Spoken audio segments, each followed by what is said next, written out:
എടവണ്ണയിൽ വീടിനു മുന്നിൽ നിർത്തിയിട്ട വാഹനങ്ങൾ കത്തിനശിച്ചു. എടവണ്ണ ആര്യന്തൊടിയിൽ അഷ്റഫിന്റെ വീട്ടിൽ തിങ്കളാഴ്ച പുലർച്ചെയാണ് സംഭവം. പോർച്ചിൽ നിർത്തിയിട്ടിരുന്ന താർ, ബൊലേറോ എന്നീ 2 വാഹനങ്ങളാണ് പൂർണ്ണമായും കത്തിനശിച്ചത്.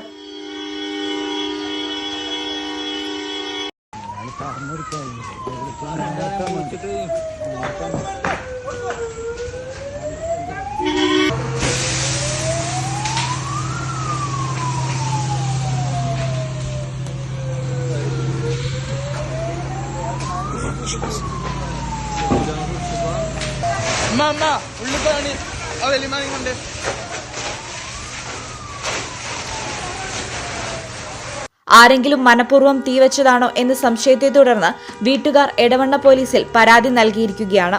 യാത്ര കഴിഞ്ഞ് മടങ്ങിയെത്തി കാർ പോർച്ചിൽ നിർത്തിയിട്ടതായിരുന്നു വാഹനങ്ങൾ.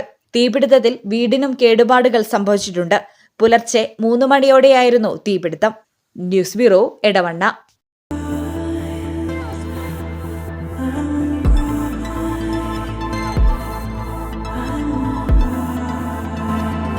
Happy moments, timeless creations.